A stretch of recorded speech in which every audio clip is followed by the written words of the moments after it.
भाऊ आज पंढरपूरमध्ये आपण विठ्ठल रुक्मिणीचं दर्शन घेतलेलं आहे. नक्कीच आज या ठिकाणी मला आदरणीय नरेंद्र मोदी साहेब यांच्या आशीर्वादानं, फडणवीस साहेबांच्या मार्गदर्शनाखाली पालकमंत्री जयाभाऊ गोरे या सगळ्यांच्या माध्यमातून या ठिकाणी भारतीय जनता पार्टी आणि महायुतीच्या माध्यमातून विधान परिषदेची उमेदवारी मिळालेली आहे. आणि आज प्रचाराचा शुभारंभ करत असताना आपल्या सर्वांचं दैवत, संपूर्ण या राज्याचं असलेलं दैवत विठ्ठल रुक्मिणी मातेच्या चरणी या ठिकाणी नतमस्तक होऊन मी प्रचाराला सुरुवात करतोय.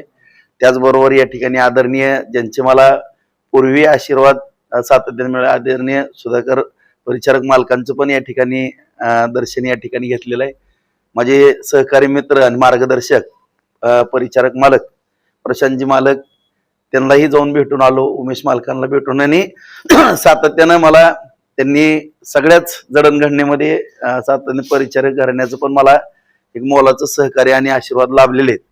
त्यांचे आशीर्वाद या ठिकाणी घेऊन प्रचाराला सुरुवात करत आहे. आणि निश्चितपणाने या ठिकाणी जी उमेदवारी महायुतीच्या माध्यमातून दिलेली आहे ते सर्वांनाच जाऊन गाठी भेटी घेऊन प्रचाराची सुरुवात केली. दुसऱ्या बाजूला नारायण असतील, उत्तम जानकर असतील आणि अभिजित पाटील असतील, हे देखील नाराज आहेत. ते उघडपणे म्हणतायत की आम्ही राष्ट्रवादी शरद पवार पक्षाच्या उमेदवाराला मतदान करणार नाही. मुळातच आपल्या सर्व बांधवांना पण माहिती आहे की माझे सर्वांचेच घनिष्ठ संबंध आहेत. असं मी कुणाबरोबरही असा काही विषय माझा जिल्ह्यामध्ये नसतो. आणि महायुतीच्या माध्यमातून तर मतदान मला मिळेलच, परंतु एक व्यक्तिगत जी काही जिल्ह्यामध्ये काम करत असताना गेली 30 वर्ष झालं मी काम करतोय, आणि या कामाची पावती म्हणून मी कुठल्या जरी कोण पक्षामध्ये असलं काय असलं तरी सातत्याने मी माझे मित्रत्वाचं नातं जपण्याचा प्रामाणिकपणानं प्रयत्न केलेला आहे. आणि या माध्यमातून सगळीच मंडळी या ठिकाणी मला मदत करेल अशी मला पूर्णपणे अपेक्षा आहे. महाविकास आघाडीचे जे काही 5 आमदार आहेत ते 5चे आमदार आज आपल्या बाजूने दिसतात.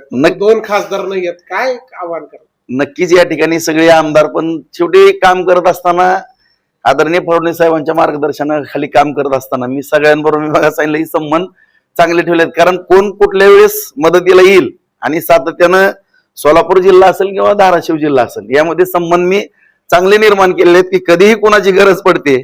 आणि मला म्हणजे अनापेक्षित ही उमेदवारी आलेली आहे माझ्याकडे. मी खरंच सांगतो की प्रामाणिकपणाने सांगतो की पार्टीनं माझ्यावरती विश्वास टाकलेला आहे. आणि विश्वास टाकण्याचं कारणच मला दिसून येतं की सगळ्यांबरोबर असलेले सलोख्याचे संबंध.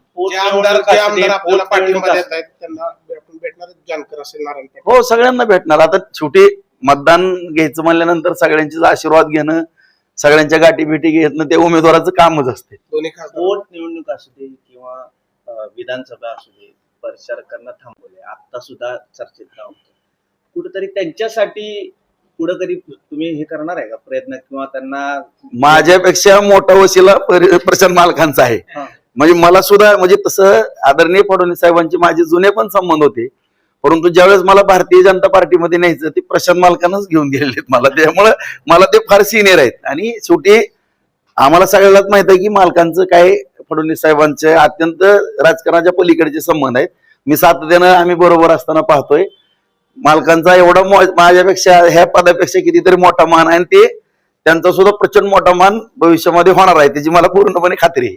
जरांगेंच्या आंदोलनामध्ये आपण फडणवीस साहेबांसाठी ढाली सारखं काम केलं, त्यांच्या पुढे ऊन लढला, त्यामुळे विषय तसा कुठलाच नाही. शेवटी आपण पण पाहताय की तो पार्ट वेगळा, आणि काम करत असताना एक सामाजिक कार्यकर्ता म्हणून मी मग सांगितलं की माझं तालुक्यामध्ये सुद्धा आज आता 57,000चं लीड आहे. त्या ठिकाणी 12 पैकी 12 पंचायत समिती, 6 पैकी 6 जिल्हा परिषद, 18ला 18 बाजार समिती, परत नगरपालिका 46 मतांना नगराध्यक्ष बहुमतांना त्या ठिकाणी आलेली. आणि सातत्यानं या 30 वर्षामध्ये मी राजकारणामध्ये काम करणारा एक कार्यकर्ता. आणि पार्टीला वाटलं की ही निवडणूक लढवत असताना सगळ्यांना बरोबर घेण्याचं माझं जे काम पाहिलं असेल, त्यामुळे मला या ठिकाणी कदाचित पुढच्या भविष्यातल्या काही आणखीन समीकरण आहेत, लोकसभेच्या पुढे निवडणूक आहेत, ह्या सुद्धा काही बाबी असतील. शेवटी पक्षाने कुठल्या माध्यमातून विचार केलेला असतो, हा काही विषय आपल्यापर्यंत, कार्यकर्त्यापर्यंत येत नाही. शेवटी पार्टीनं सांगितलं की लढकी लढायचं. तुम्हाला पाठिंबा दिलाय, उमेदवार जे आहेत समोरचे त्यांना तुम्ही आव्हान करणार आहे, आणखी वेळ गेलेली नाही, पाठिंबा द्यायचा असं तुम्ही आव्हान करू शकता, विनंती करता? ते अगोदरच म्हणत होते मी काय फॉर्म ठेवणार नाही वगैरे, मग त्यांनी का ठेवलंय माझ्या काय लक्षात आलेलं नाही. मोहिते पाटलांनी साथ दिल्यामुळे तो उमेदवारी अर्ज राहिला.